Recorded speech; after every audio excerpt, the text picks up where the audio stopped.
Welcome to my channel to explore real stories of spouses' betrayals and stunning surprises. Click the subscribe button and let's delve into our narrative. Picture this: your spouse, the love of your life for 23 years, requests one final desire before she passes away, but it's unexpected. She wishes to spend a weekend with your best friend, Tom, claiming it's her last request. I was astounded. My heart broke into countless pieces. How could the woman I adore, the mother of my kids, request something so unbelievable? And my so-called best friend agreeing to it? This treachery was unbearable. What followed was my harsh scheme for vengeance. This is my tale. Here I am, 44 years old, and my wife, Jane, is slightly younger. We've been married for 23 years, and earlier this year, we celebrated our silver anniversary with a week-long cruise to the Southern Caribbean, enjoying a marvelous time. Our son, Kevin, just turned 24. He has a degree in computer engineering and married his wonderful wife, Linda, who is a delight to be around. Our daughter, Megan, is a year younger than Kevin. She studied music education and serves as the assistant choir director at our local high school, a position she cherishes. She recently wed Mark, and they are very content together. We don't have any grandchildren yet, but we're relishing our time together and not hurrying them. Jane and I have enjoyed a fulfilling marriage, always supporting one another and attending to each other's needs. Our romantic life has diminished somewhat, but we have both been satisfied with it. She often played the song Bubbly by Colby Calat, stating it described her feelings for me. She knew how to show her affection. We frequently socialize with our friends Tom and Lisa. I've known Tom since junior high, and we've remained best friends throughout. Jane and I are godparents to their 3 adult children, and our children have always referred to them as Uncle Tom and Aunt Lisa. Our families are very close, and we have shared numerous vacations together. Jane is the most beautiful woman in my eyes, and Lisa is a close runner-up. Yet we have always honored our limits. We've danced with each other's spouses, but never overstepped any boundaries. I would do anything for Tom and Lisa, just as I would for Jane. Our life seemed ideal until Jane began feeling ill. She consulted a doctor and was promptly referred to an oncologist. We discovered she had stage 4 pancreatic cancer, which is incurable. The doctor estimated she might have about 6 months left, with the first 4 being of relatively good quality and the last 2 likely needing palliative care to alleviate her pain. We were dismayed and shared the news with our loved ones. Kevin and Megan, along with their spouses, returned home to support us. They wanted to stay, but Jane preferred not to disrupt their lives. Tom and Lisa were also devastated, but their support was invaluable to us. Jane asked them to look after me once she was gone and encouraged me to start dating again eventually. I wasn't ready to discuss that, so I remained quiet. I wanted to be the best husband I could be for her until the end. Jane didn't want to spend her time feeling regretful. I suggested she stop working, but she chose to maintain her job for stability. Interestingly, her desire for closeness increased, and she was keen to experiment with new experiences despite her illness. She became more adventurous in our intimate life, and we cherished many special moments together. Whenever we weren't at home, we were with Tom and Lisa, making the most of every moment. Hank, have you been enjoying our intimate life lately? Yes, darling, it feels like you're trying to wear me out, but I'm not complaining. Every moment with you is memorable and unforgettable. That's what I'm aiming for, honey. I might not be here much longer, and I want us to create enough special memories to last you a lifetime, Jane. We've been enjoying ourselves so much recently, and I don't want to waste any time just sitting idle. I sensed that's how you felt, Hank. I'm up for anything, whenever you're ready. Jane expressed her eagerness. I'm glad you mentioned that, because I need to discuss something vital with you, Hank responded. Sure, honey, what's on your mind? I love you more than I can express, Hank. You're the best husband a woman could hope for, and I'm truly thankful for all the joyful moments we've shared. We've been very close a lot lately, and I want to ensure you're content as I approach the end. I've cherished every minute of it, Jane. I couldn't wish for a better wife, and I'm keen to keep creating memories with you. Well, all this closeness has prompted me to consider experiences I've yet to try. I keep pondering new adventures I want to embark on before I pass. Before we married, you mentioned you had previous partners, and that's fine. I was a virgin when we married, and I'm glad I shared that first experience with you. But now, I'm curious if you'd support me in exploring a relationship with another man before it's too late. I'm not suggesting an affair, just one weekend, and then I can move past it. Would that be okay with you, Hank? I can't explain why, but I really need this. Jane was firm. Hank was taken aback. He hadn't anticipated this.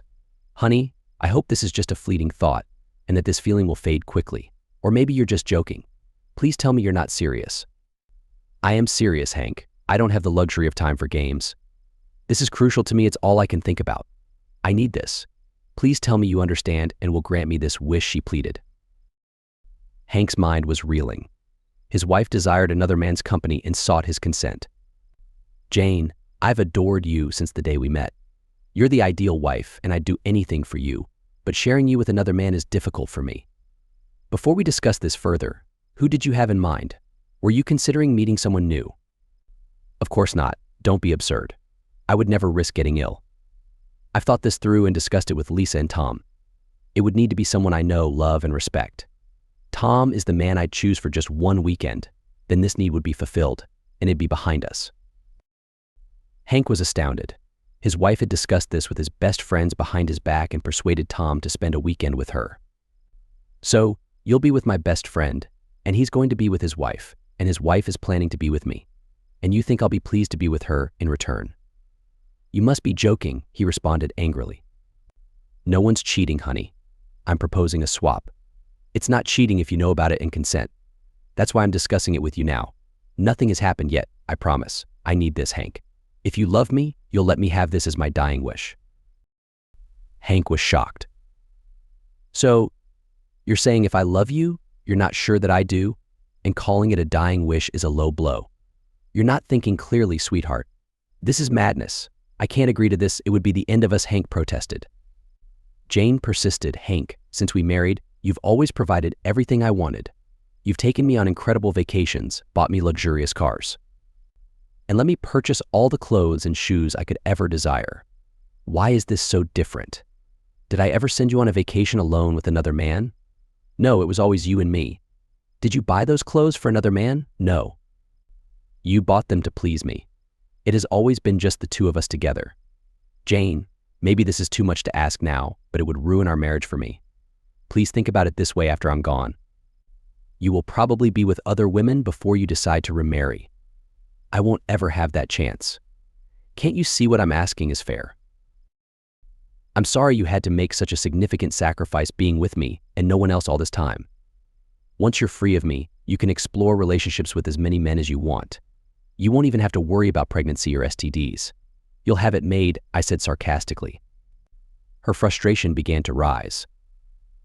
Look, I've always put my needs aside to take care of you and our children. I don't regret a single second of it, but now I feel you should be a bit more understanding and set your ego aside just this one time and let me have this, she explained. Let me ask you, Jane, if you weren't dying, would you still want to have intimacy with another man? Be honest. I don't know, maybe. Well, thank you for being honest. I'm sorry that I'm not enough for you, she winced but continued. Let me ask you a question, Hank. If I never got cancer and I asked you to be intimate with another man, would you deny me that experience? Of course not. Once we were divorced, you could do whatever you want with whoever you want, but you'd never get to experience me again. She ignored my ultimatum and continued, haven't you always wanted me to have everything?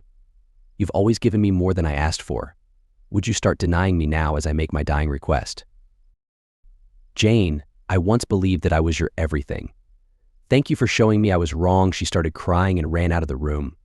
Normally I try to comfort her, but this was different. I hope she changes her mind. I heard her talking on the phone with someone but couldn't hear what was said. 10 minutes later, I heard a car pulling into our driveway. Tom and Lisa didn't just decide to drop in for a visit. This is an ambush. As she went to the front door to greet them, I quietly slipped out the back door and walked through the neighborhood. I left my phone on the kitchen table, so contacting me would be hard. I had a lot to think about as I walked. When I returned about 45 minutes later, their car was gone. I felt their attempt to ambush me had failed. Where have you been? I've been worried sick. Tom and Lisa stopped by and we didn't know where you were, Jane said. When you were upset earlier, I felt we both needed space, so I went for a walk. I don't recall Tom and Lisa saying they were stopping by today. What's going on? She gave me a cold look. They were running errands and just happened to be nearby, so they stopped in for a short visit. We've both dropped in on each other dozens of times over the years. It's a shame you missed them. They wanted to talk with you about our earlier conversation. I assure you, their eagerness is one-sided. I have no desire to talk to either of them about the bomb you dropped on me earlier, but they are our best friends, your best friends. Who better to talk to about what's on your mind? They were my best friends, but that ended today. From now on, they're your best friends. I will no longer have anything to do with them. You can't mean that, Hank. Why are you being so stubborn about this? All I did was have a conversation with you. Nothing more. Are you willing to throw away a lifetime friendship without a word?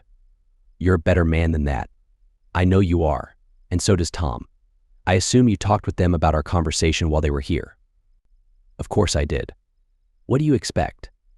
They're our best friends. That's what friends do. They help each other. I figured as much. And what advice did Tom give you about our problem? They know the kind of man you are, Hank. They agree you are the kindest, most understanding husband, father, and friend anyone could ever have. He reminded me that you helped him get hired at the same place you work. He said he knows no better man. I'm sure that's not all he said, Jane. What else did he say about our problem? He said he sees both sides of our situation, and even though he's been your best friend for most of your life, you're not the one who's dying. He said special allowances should be made for those who will soon leave this world. His advice makes perfect sense. I agree with him, and what, dear wife, was his advice? I asked sarcastically. She grimaced before saying, he said it was easier to get forgiveness than permission. You will get neither from me, I seethed before walking away. If Tom and Lisa weren't history to me before, they certainly are now. The friendship is over. I will keep all interaction with Tom at work strictly professional. We work in different areas, so this should not pose a significant issue. Later that evening, Jane passionately seduced me and took advantage of me once again. Jane seemed content with the frequency of our intimacy, but I felt as if she was tallying our encounters. Honestly, it didn't bother me as long as she didn't overstep any boundaries, which I didn't believe she had yet. We had been intimate every night that week. On Friday morning before work, Jane said, "Honey, I need to tell you something before you leave tonight." At 9 p.m., I'm going to Tom and Lisa's house. Tom and I will leave from there. He said you won't talk to him about anything but work, and you won't answer his calls or texts anymore.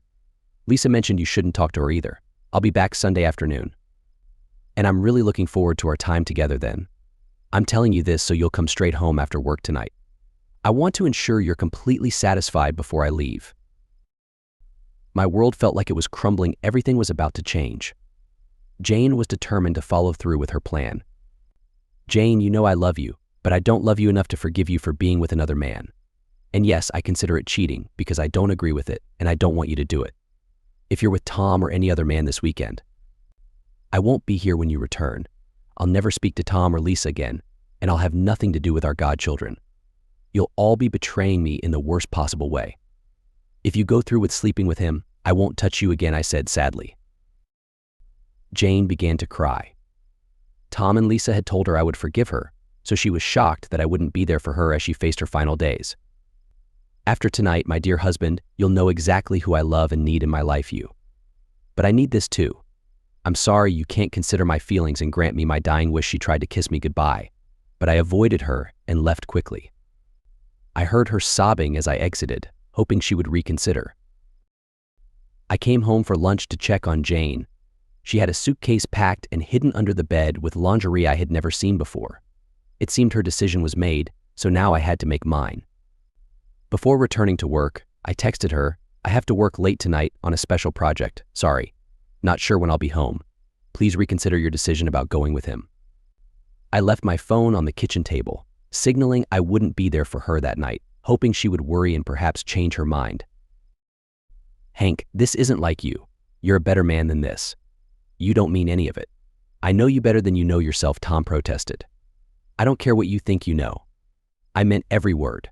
Now get out of my office, or do you want to explain to the boss why you're wasting my time? Tom knew I was furious and wouldn't listen to reason. He hoped that after Jane and I were intimate that night, things might improve, but I was livid and shaking with rage. Nothing they could say would change my mind. It seemed like Tom and Lisa cared more about Jane's wishes than my feelings. I was usually easygoing, but there were some things I couldn't accept. I left work early to dodge Tom and went to the gym, a place I seldom visited. I aimed to channel my frustration into exercise and hoped not to feel sore the following day. As I worked out, I experienced a blend of sadness, anger, and helplessness. I teared up a little but managed to keep from breaking down in front of others. After leaving the gym at 7:30, having showered and feeling slightly better, though still burdened with issues, I headed to a restaurant Jane and I frequented for special occasions. There, reminiscing about the happy moments we shared, I felt both joy and sorrow as I pondered my next steps. I questioned whether I was truly strong enough to adhere to what I had told Jane.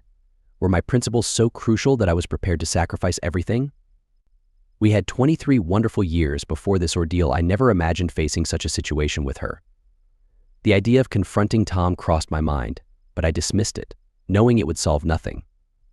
He was aware of my feelings and still intended to proceed, even though Jane had confessed she might have desired this eventually, even without her illness. When I didn't return home that evening, Jane grew anxious. Seeing my cell phone on the kitchen table, she figured I had left it intentionally when I messaged about working late. "Hey Tom, it's Jane. I know it's you, silly. I'd recognize your voice anywhere. How are things at home with Hank?" "Peaceful, I hope," Tom inquired. "That's why I'm calling.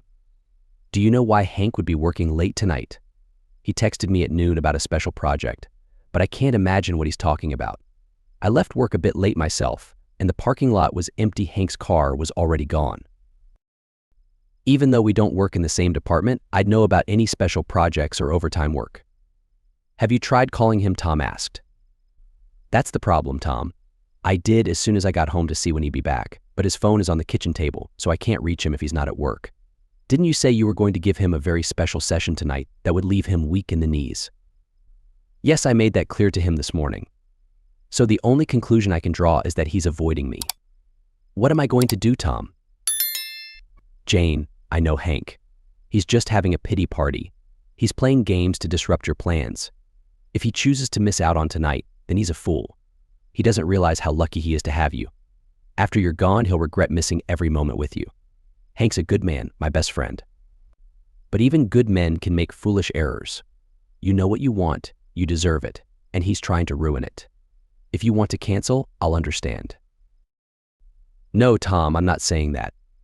I've already endured too much from him to cancel now." "You're right. If he misses tonight, it's his loss. I'll save my energy for being with you this weekend. I can't thank you and Lisa enough." "That's the spirit, Jane. Hopefully Hank will come to his senses and spend some time with you." "Thanks, Tom. I feel a lot better. I'll wait for him to come home, but I still plan on leaving around 9. I'll be at your place shortly after. Nothing would make me happier." "Jane, I promise to give you my best this weekend. I hope it's what you're looking for. I'm sure it will be. See you soon, Tom. Bye." As I sat in the restaurant, I considered my options. If she goes with Tom, I will never touch her again. She would be breaking our wedding vows. She's not being forced. This is her choice. On top of that, I'm losing my 2 best friends. They're both part of Jane's betrayal. I would never do to Tom what he's doing to me. The 3 of them will be dead to me. Divorce crossed my mind. I could have her served, but it would be pointless since she would be dead before it was finalized. I need to protect my finances. Who knows what she'll do next? I got home at 9:30 that night. She was gone. She had to be with Tom. I had never felt sadder or lonelier. The pain of loss was overwhelming, but I knew what I needed to do. I found a sealed envelope on the kitchen table with my name on it, placed under Jane's cell phone. She didn't want to be disturbed this weekend. I was fine with that. I decided not to touch the envelope and left it unopened. When I checked my phone for messages, I saw that she had called and texted me earlier. She was worried about my lack of response and promised to make amends when she returned. She insisted she needed this and affirmed her love for me and only me. Her words held no value to me. I erased them all.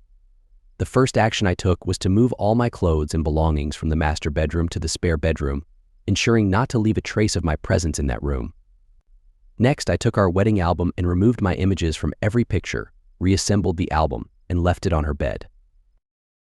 I phoned my brother and inquired if I could stay with his family for a few days. He had a spare bedroom and welcomed me to stay as long as necessary. I took one of Jane's sleeping pills to aid my sleep. Sometimes medicine can truly work miracles. The next morning, the doorbell roused me. I donned my robe and answered the door. "What are you doing here, Lisa?" I thought I had made my stance clear to Tom yesterday. "Good morning, Hank. I could have used our key, Lisa responded. We both have spare keys to each other's houses. "Can I come in?" I realized she was correct and allowed her inside. "Whatever you have to say, you can say right here. Why are you here?" "Well, if you answered your phone, I wouldn't have to come over," she remarked. "For the last time, Lisa, why are you here?" "I'm here for you, Hank. Jane told me you weren't happy with the plan, so I'm here to assist you. You're one of my best friends." "Help me how?" "How do you plan on doing that?" "Lisa, however you need, Hank. I can be a friend to talk to, a housekeeper, a cook, or even someone to be with to help you feel better. We all agreed that you could have me, just like they have each other this weekend." Clearly, the three of them had agreed to many things I found unacceptable. "I have a lot to do today, and you're here at a bad time. Please leave and don't come back. If you use that key, I'll call the police." "Goodbye, Lisa," I said, shutting the door. I watched from the window as she cried on the phone, likely talking to Tom or Jane. I had tried to be polite but was still upset. She sat in her car for a few minutes, then drove away. After breakfast, I went to a store and bought new locks for 2 of the doors. I felt reassured knowing I had the only keys. Next, I changed my phone number so Jane couldn't reach me. Lastly, I removed my wedding ring and crushed it in my workshop, leaving it on the kitchen table next to her phone. I packed a small bag and took my brother's family out for lunch on Sunday. Jane was supposed to return that afternoon, and I wanted to be gone before she arrived. I enjoyed my time with my family.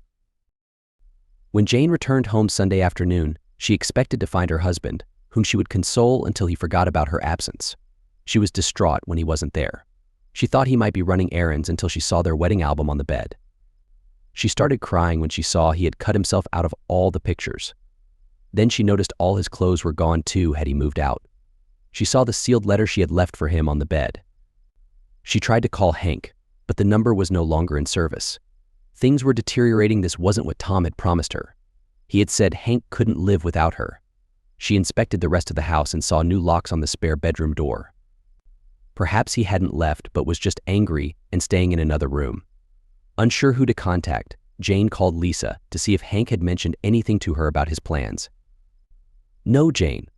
When I called Tom that morning, I told him everything Hank had said, which wasn't much. It really hurt when Hank was so harsh to me." Jane told her what she discovered when she got home. Tom and Lisa listened on speakerphone. "Didn't you leave Hank the letter explaining that you were going to quit your job and spend your remaining time making him happy?" Tom asked. "Yes, Tom, I wrote him that letter just like you said, but he never opened it. He has no idea what it says. It's still here," she cried. "I'm sure there's nothing to worry about, Jane. It's clear Hank moved his things to the spare bedroom to upset you. He's just having a pity party. He'll be back soon. Trust me, I hope you're right." "Thanks for the encouragement," Jane said gratefully. Jane then tried calling Hank's brother and parents. His parents had no idea where he was, and his brother said he hadn't heard from him as Hank had requested. Jane realized it was her turn to be patient, just as Hank had been over the weekend, but she missed him deeply. She had never felt so disconnected from him and cried herself to sleep alone in bed for the first time in a long while. At 6:30 a.m., Monday, I called work before the office opened, leaving a voicemail for my boss saying I needed 2 personal days for a family emergency. I didn't want to interact with Tom yet, nor did I want any of them to reach me at work. I decided to move some money around to protect our finances. We had a good nest egg after 23 years of marriage, and I wanted to keep it safe. The trust I once had in Jane was gone. I moved 2/3 of our cash and investments into accounts only I could access. She wouldn't notice unless she went looking, since all the bills would still get paid. This took most of the day, but I was glad to have a break from the drama. I knew the real confrontation would come when I returned home. I took a relaxing walk in the park Tuesday morning and had lunch at a nearby diner. The movie theaters opened at noon, so I spent the afternoon there. Tuesday night brought back some of the tension about facing her. I promised myself not to argue. I thanked my brother and his family for giving me a place to stay and time to think. Wednesday morning, I went back to work. My boss didn't ask about my family situation, and I appreciated that. As soon as Tom found out I was at work, he came straight to my office. "Well, it's about time you showed up. Have you spoken with Jane yet? She's worried sick about you," Tom said. He closed my office door. I ignored him, walked to the door, reopened it, and left the office without acknowledging him. He followed me for a short distance, calling after me as I headed to the men's room. I didn't respond. I decided not to communicate with Tom or Lisa anymore. I was sure Jane would keep them updated, but I wouldn't talk to them. Tom would let Jane know he saw me. She called 4 times in a row. I put each call on hold and listened to music until she stopped calling. As I left work, Tom said nothing but followed me to a restaurant. I didn't want my meal ruined by an emotional conversation. He waited until I left and followed me again. I saw him on the phone as I neared my house. I knew he was talking to Jane. She would be waiting for me as I pulled into the driveway. She ran out to meet me, reaching for a hug. I quickly grabbed my gym bag to keep some distance between us as we entered the house. Jane, tearful, began, "Where have you been, Hank? Do you have any idea how worried I've been? I've not had a moment's peace until you walked in. Don't you ever scare me like that again." I might have an idea of how worried you were. Were you as worried that I was with another woman as I was about you with another man? I doubt it. After all, that would be cheating. Right? I hope Lisa told you that I didn't let her in the house. Her unhappy expression showed she understood my remark. I was proud of myself for not raising my voice. "Hank, I know you're upset, and that's why we need to talk this through and put it behind us. You have no idea how much I want you tonight. I plan to make it up to you." I just ate, Jane. "I'm sure Tom filled you in. Now is not a good time. I can't imagine there ever will be a good time. Your body is ruined for me by him. There's no way I can touch you now. Just the thought makes me sick. I'm tired, it's been a long day. Good night." "Don't you walk away from me, Hank. I was worried sick, and you just dismiss me? That's not going to work. I want you in my bed tonight, and I'll spend the rest of my life making it up to you." "Look, Jane, I just walked in the door and I'm tired. Let me shower and change. I promise we'll talk later after I've cleaned up fair enough." Stunned that I showed no interest in being with her, she agreed to my request. I carried my bag to my bedroom and locked the door. After stripping down to my boxers, I took fresh clothes into the hall bath and had a long, hot shower. I knew this night would be tough. To her credit, she left me alone. She probably saw the lock on the hall bath door and didn't try to open it. I dressed and took my dirty clothes back to my room, locking the door again. I decided I would start washing my own clothes from now on. She was waiting for me in the den, sitting on the couch in a see-through negligee. I sat in a single chair next to the couch, which obviously annoyed her. "Come over here, big boy, and sit beside me. I have a lot to tell you and show you," she said in her sexiest voice.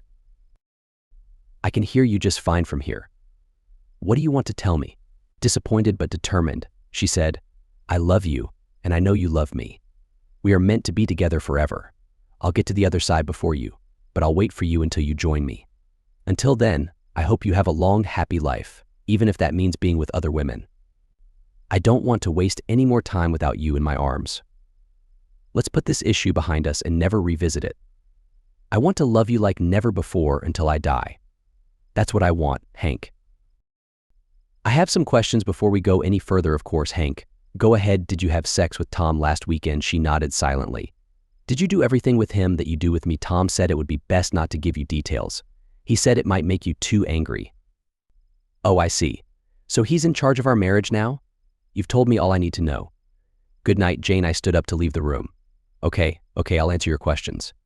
"Please sit back down," she pleaded. "Before you left for the weekend, I told you what the consequences would be. Instead of believing me, you believed him. You trusted the wrong man, now you have to live with that. Stop calling him that. He was your best friend before you met me. There are best friends, you're just upset. Tom said you might need time to calm down. He's right about that. I figure I might calm down in about, say, 6 months." Her eyes widened. 6 months? "I'll be gone before then, Hank. You can't mean that. We need to get past this now. Let me help you get past it. I'll make it up to you." "I'm sorry, Jane. I'm not in the mood to vomit. Intentional nausea is not on my agenda. Are you leaving me, Hank? Are you saying this is the end of us?" she asked, her voice trembling. "I thought long and hard about that while you were with another man last weekend. As you know, I'm not the kind of man who abandons his vows. I'll keep and honor them until death parts us. I won't cheat on you as you did on me.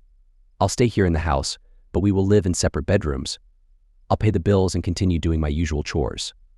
I'm not going anywhere. I won't abandon you in sickness and in health. Remember. But my vows don't require me to have intimacy with you or kiss you ever again. All I ask is that you don't invite that man or his wife over here anymore. If you do, please let me know so I can leave until they're gone. What have I done? I have destroyed us. No, Hank, if what you say is true, it wasn't worth it. 1,000 weekends with him or anyone else wouldn't be worth it. My only hope is that you can find it in your heart to forgive me before it's too late. I'm sorry, Hank. I'm so sorry for what I've done to us. The heart doesn't always listen to what the brain says it should never do. One more thing, Jane. Since you will no longer be intimate with me, if you ever get with him again, or anyone else, please don't do it in this house. Meet them somewhere else. I don't want to know about it. Her face reddened with anger. Now you listen to me, and you listen good. That was a one-time thing. It will never happen again. I want the last man I'm with to be you. I swear I'll never be with another man besides you. I heard you make that same vow on our wedding day. Forgive me for having trouble believing you, she began sobbing uncontrollably. I went to my bedroom, locked the door, and left her crying on the couch.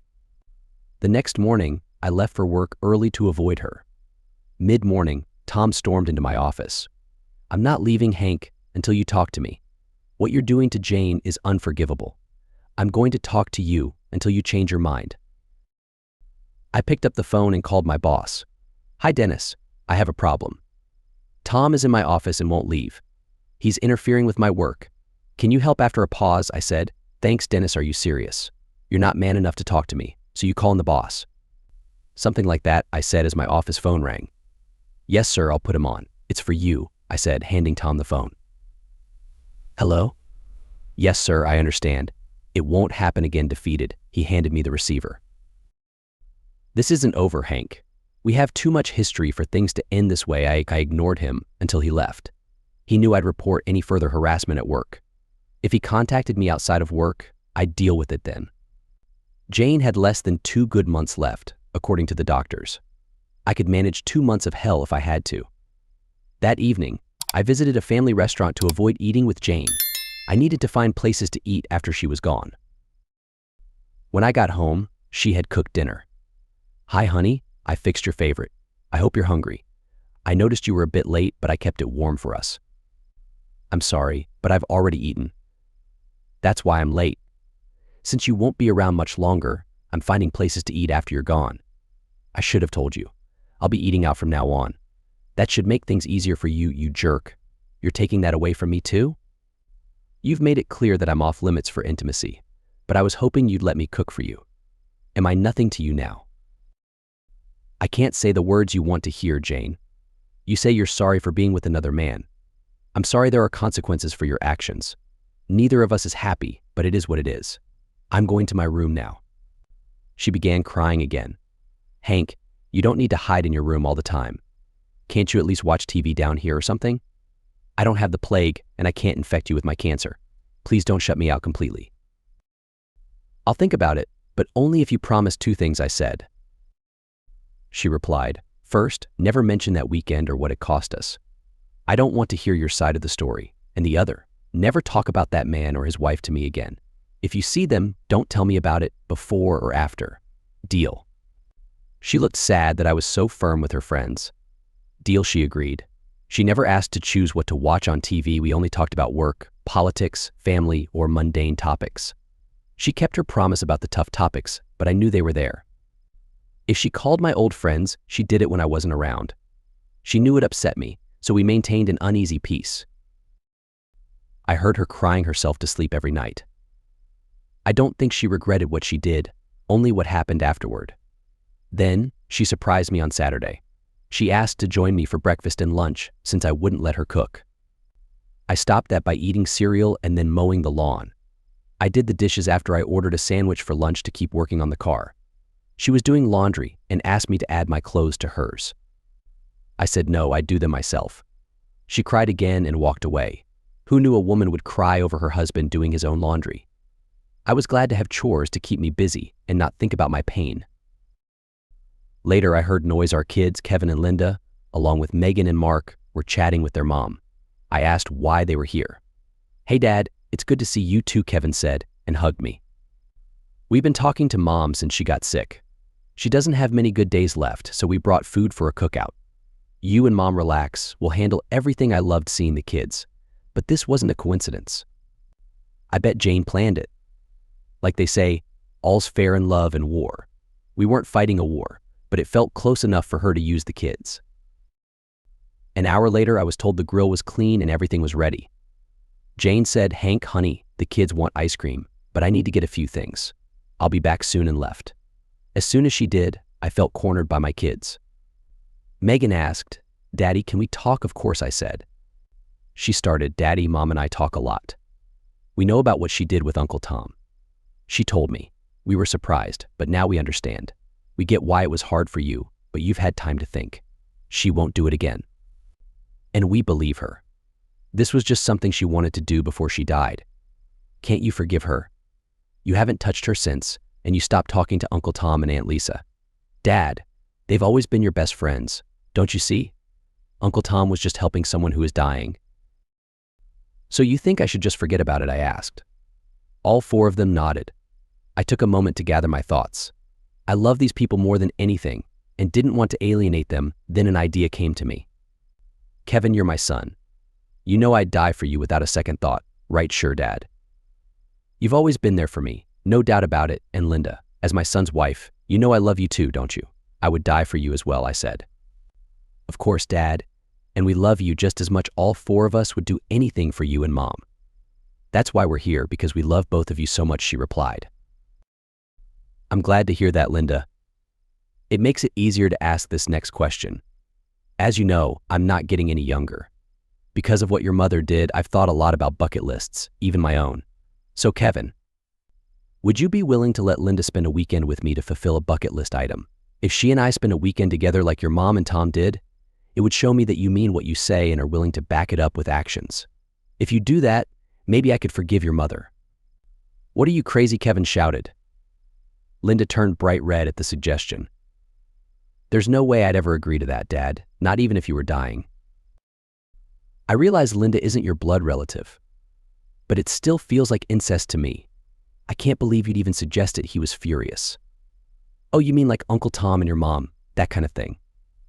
I asked. They all fell silent, thinking about what I'd said. I let the moment linger before speaking again. Linda, I owe you and my son an apology. I would never ask such a thing, not even if I was dying. I asked to make a point.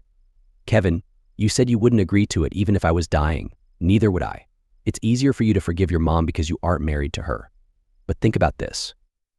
Kevin, if Linda went with me and came back, would you look at her the same way again? Could you forgive her as easily as you're asking me to forgive your mother? The room was silent as they thought it over. Then Kevin nodded at Mark, and they shook hands. Megan hugged Linda. Kevin turned to me, Dad. You're right. Thanks for teaching us another important life lesson. We were only seeing this from Mom's perspective. We hadn't thought about it from your side, and you've opened our eyes. We don't love Mom any less and still want her to be happy until the end. But we understand that she lost the right to ask for your forgiveness when she did what she did. We agree with your feelings about Uncle Tom and Aunt Lisa. We're not taking sides. We love both of you. But we won't pressure you to forgive Mom. She has to accept that. We'll be there for her in every way we can, but we won't support her using us to force you to forgive her. I couldn't be prouder of all four of you. I never wanted you to turn your backs on your mother. She will need you more than ever toward the end, and I know you'll be there for her. I hugged each of them in turn, feeling relieved at how things had turned out. The rest of the evening went well. Jane seemed happy with my positive attitude when she returned from the store. The kids cooked the burgers and hot dogs perfectly, and the soft-serve strawberry ice cream for dessert was delicious. Jane didn't get a chance to talk to them alone because I stayed close. After the cleanup, hugs, and kisses, Jane wanted to talk to me. You seem to be in a good mood, Hank. It's wonderful to see you smile so much, she said. The kids always cheer me up when they visit. How could I not smile with them around? A little birdie told me they were going to talk to you while I was at the store. They didn't seem angry, so did the conversation go well? Did they persuade you to see things my way? Your way. They said they loved us both equally and weren't taking sides. That seemed fair to me. You and I did a great job raising those kids, didn't we? My birdie made me think you'd either see things my way or be left out in the cold. I don't know about that, Jane. Maybe you should check with your birdie again, I said as I got up to take a shower. It had been a busy day for both of us. I left her puzzled as I headed to the shower. I knew she'd talked to Megan while I was getting cleaned up. I wondered how her attitude would change after their talk. You're just being stubborn and can't get over yourself, Jane yelled as I walked in. Maybe it's good you learned that now before wasting time with me, I said. I'm sure your friend will be a much better husband since I'm clearly not good enough. She ignored me and said seriously, you asked Linda to sleep with you? You should check with her before making things worse. I just used it as a lesson. They told me they were staying neutral after hearing me out. I would never do anything with Linda. Ask her yourself if you don't believe me. She was mad because using the kids didn't work. I bet Megan told her what happened. She was just trying to make me angry. I sat down and started watching TV. She went to her room and slammed the door. I hoped she'd stay there. Another week went by with us barely talking. She was getting more frustrated, but we lived peacefully enough. We still didn't eat together, and I did my own laundry and dishes. She went out the next Saturday night and came back late. I thought she saw those awful people, but she didn't say, and I didn't ask. I think that made her even angrier. The next Monday, the big boss, Mr. Zhao, was in my office. I rarely saw him. Good morning, sir. What brings you here? I asked politely. It's Hank, right? Hank Greenlee. Yes, sir. Hank, I've heard good things about you. Your boss, Dennis, says you do great work. I like to know what's happening in the company. And I want you to know you're valuable. Thank you, sir. That means a lot, yes. But there's something else, of course, sir. Go ahead, Hank. Do you know Brian Milan? I know of a Brian Milan, sir. He's my wife's father. Right, he's my golfing buddy. We've known each other for years. He never said you worked here until recently. He wanted you to succeed on your own. And you have. I respect that. But Brian said you and his daughter are having problems. He also said she has cancer and doesn't have long to live. Is that true? Yes, sir, but he cut me off. As a father, Brian just wants his daughter to be happy in her last days. I'm sure you understand he asked me to check on you. Sometimes men need to be nicer to their wives. It happens to everyone. I'm sure you're a good husband. I wouldn't want to hear from Brian that you're not doing your part at home. Your job reviews look at your character too, you know. I was shocked. My father-in-law was telling on me. I couldn't blame him, but I don't like being pressured. I didn't want to upset the CEO more, so I said, of course, sir. Thank you. I'll handle it. Make sure you do. I don't want to have this talk again, I promise, sir. You won't need to. Thank you for your advice. He left, happy thinking he'd fixed his friend's problem. After he was gone, I wrote my resignation letter and packed my things. I went to HR, handed in my letter, gave back my ID, and left the building. This solved two problems. It kept me away from my ex-friend and my father-in-law's meddling, but it created another. I was unemployed. I had a lot of time to think now. It was still early, so I went home and did some chores. Jane came home from work at her usual time. You're home early. How come? She asked. I gave her my usual annoyed look. I quit my job today, what she yelled. Yeah, it seems your dad had it in for me, so I had no other choice, I said calmly. My dad? How on earth did my dad make you quit your job since you asked? I learned today that your dad regularly golfs with the CEO of my company. Brian Zalo, Mr. Zalo, came to my office this morning and told me your dad had been complaining about how I've been treating you. He made it clear that unless I fix things at home to your dad's satisfaction, my job could be in jeopardy. He threatened me with bad performance reviews that would affect my career. As you know, I don't take threats kindly. Even if I became your dream husband again, the damage is done. I've been cast in a bad light by the CEO, so I resigned my position, and here I am. How dare you blame my dad for you losing your job? You're a quitter, Hank. You quit on me, our marriage, and your job. Now you want to blame my dad for your failures. He's a better man than you'll ever be, she fumed. I see my mistake. I'm sorry for telling you the truth. I won't make that mistake again. How about this? My big toe hurt today, so I quit. Is that a better reason for you, you jerk? Why do you have to be so stubborn?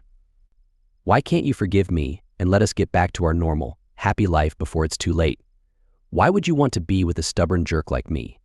It makes no sense. That ex-friend is a much better man than I'll ever be. Why don't you move in with them and enjoy the time you have left? He was the last one you had sex with. I bet he'd be happy to do it again. Why stay with me if I'm such a loser? Because I love you, and only you, Hank. No matter what, you're the only man I've ever truly loved. You're just too blind to see it, she said, frustrated. We were both stuck, she in her love for me and me in my refusal to accept her infidelity. We remained at a standstill. I'm going to get something to eat. I'll be back later. Why don't you call your dad while I'm gone and see if he can get someone to beat me up for you? I said sarcastically.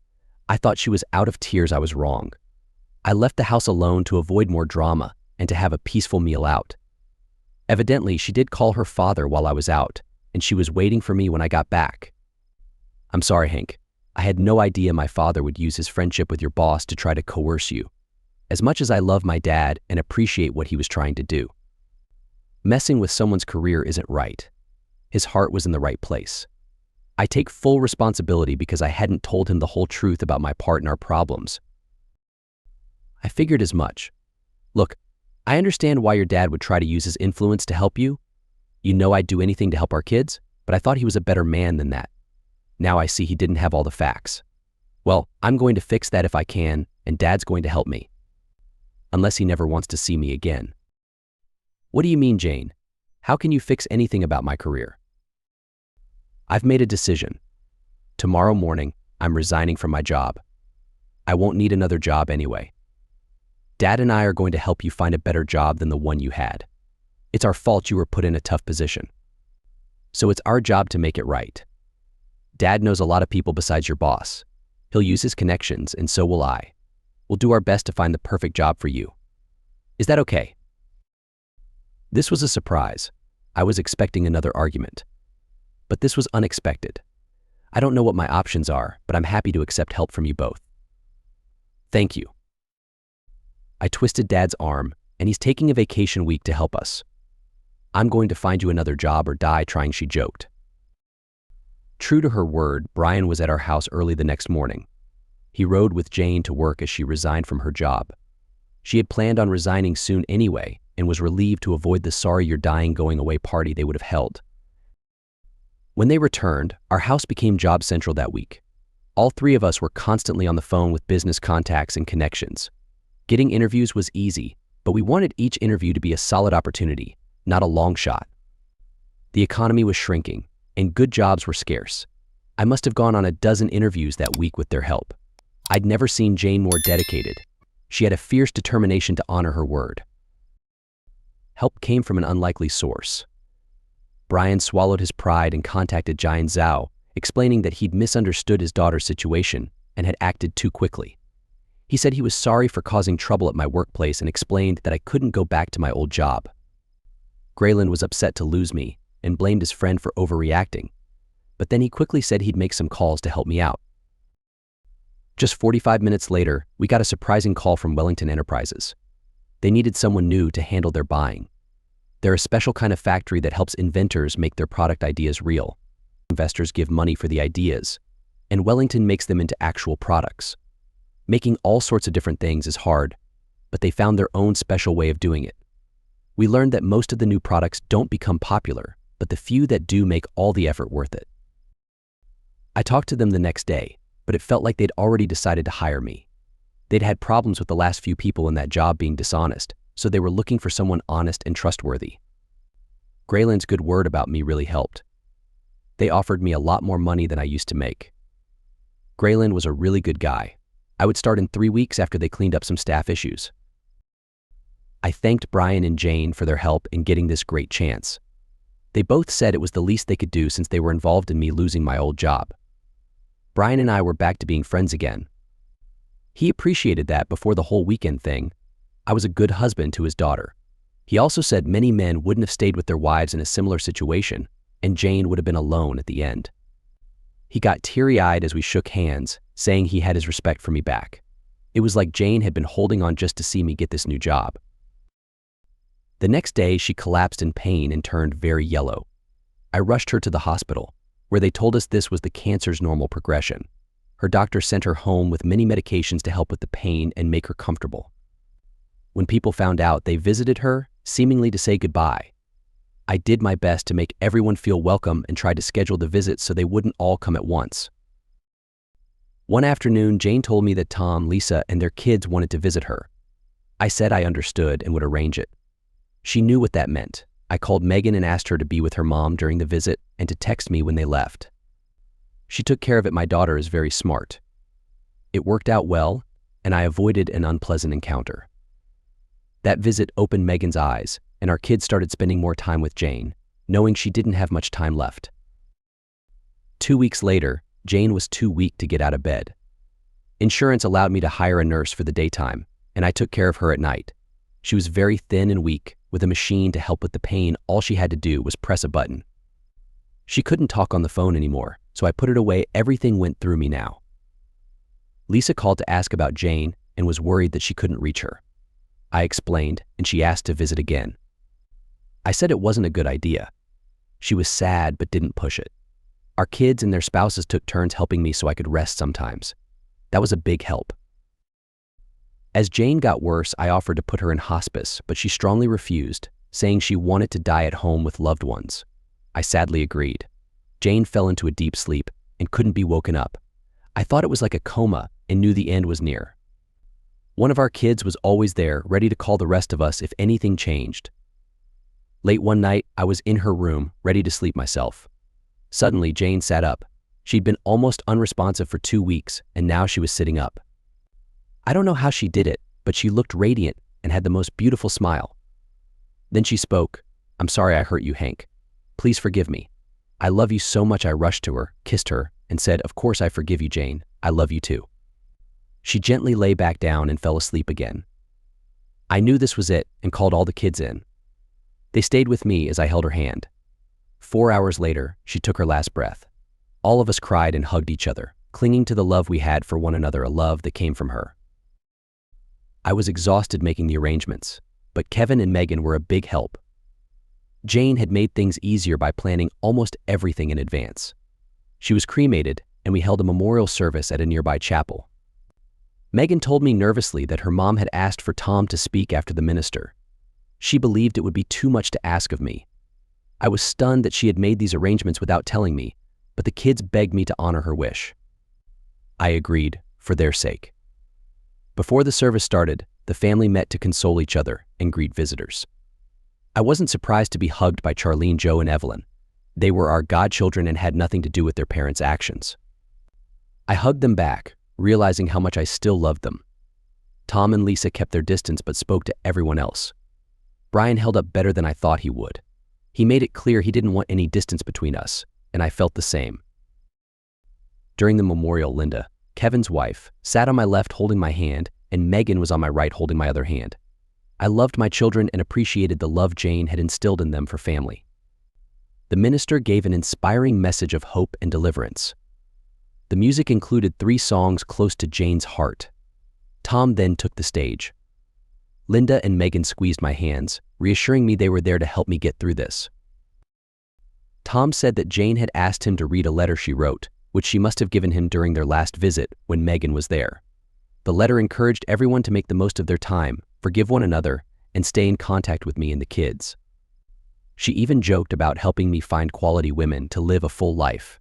Everyone, including me, laughed at that. That was just like Jane. When he finished, Tom added his own words. "I've known Hank longer than anyone here. Jane wanted us all to forgive one another. I admit I did something wrong for the right reasons, but Hank refuses to forgive me. We've been best friends since junior high. Yet he can't find it in his heart to forgive me this one time." As Tom continued, Kevin stood up and gave the signal to the minister, who turned off Tom's microphone. Linda, Megan, Mark, and Kevin helped me leave the main chapel. Lisa, Charlene, Joe, and Evelyn also stood up and walked out with us. Tom was shocked to see his own family leave.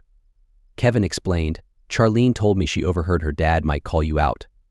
I arranged a signal with the minister to cut his mic if he did. I spoke to him firmly when he arrived, and he swore he'd only say what Mom wanted."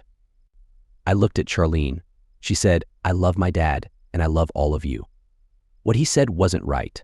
We know what happened and stand with you today. Your family too. I'm sorry we've been distant since that weekend. I love you all even more now. You've shown your true colors, and I like what I see," Lisa added. "But you, Teresa, Hank, I'm sorry for my part in all this. All I can do is offer my deepest apology and condolences. What my husband did was wrong. And I don't support him attacking you publicly. I'm embarrassed. Please don't let his actions ruin your happiness. You have a wonderful family to support you, she urged. Teresa, a wise person, once told me, you can be bitter or better, but you can't be both. Teresa hugged me tightly. She was still married to Tom and had supported his and Jane's actions. I didn't know if I could ever overcome that.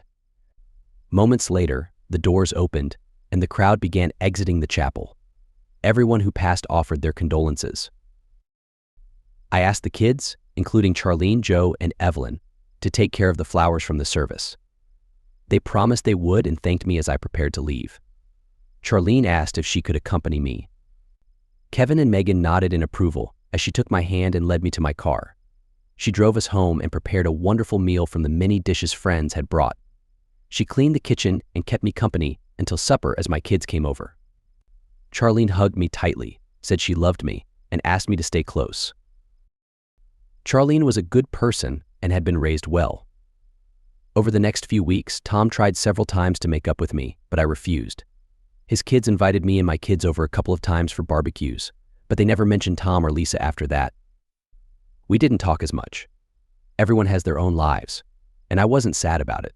I focused on my job, making sure to get everything we needed on time and for a good price. I had a team of 7 people, 3 of whom were new. I was proud of how well we were working together. Everyone did their part, and I thought of them as my work family. A little over a year after Jane died, I got a mysterious text from Kevin asking me to meet him at a fancy restaurant called Chez Roberto on Saturday night. He said it was his treat and that he was working on something special and wanted me to meet his contact there. He asked me to dress up in a suit. I wondered what he was up to and was happy he wanted to include me. I got my best suit cleaned for the meeting. Chez Roberto is a fancy place where important people go for special occasions. It's expensive but known for its amazing food. I had never been there before. Kevin told me to give my name to the person at the door when I arrived. He quickly checked my reservation and asked me to follow the waiter to my table. As we walked, I could feel the romantic atmosphere, with couples looking lovingly at each other. There were also a few tables with businessmen, which I thought was where I was headed. As we got closer, I saw a well-dressed woman sitting alone at a table. I thought she looked very elegant and that some man was fortunate. I was surprised when the waiter stopped and told me to sit at her table. There must be some mistake, I said. No, there's no mistake, he replied. May I help you with your chair? I pulled out the chair across from the woman and sat down. She seemed as surprised as I was. Hello, Lisa. Hank, what are you doing here? She asked. I'm guessing the same reason as you. Let me guess, did Kevin invite you here tonight? No, Charlene did. I was supposed to meet her here at 8, and I was supposed to meet Kevin here at 8. I think something's fishy. Right then, both our phones buzzed with new messages. We both read them. Let me guess, Charlene can't make it tonight. How did you? Oh, I see. Yes, we've been tricked by our kids. The waiter waited patiently, as if he expected something. Lisa, since we're here, would you like to order something instead of wasting the night? Might as well, she agreed. I've heard good things about this place. Me too, I said, looking at the waiter. Yes, sir. Could we have 2 menus? Oh, that won't be necessary, sir, he said, clapping his hands twice. 3 waiters quickly came from the kitchen with trays of delicious-smelling food. They put the dishes in front of us as if they already knew what we wanted, and then left quickly. We were both surprised again. How? When? But these are all my favorite dishes, Lisa exclaimed. Mine too. It's like someone who knows us both very well ordered for us, isn't it? Those rascals, she said.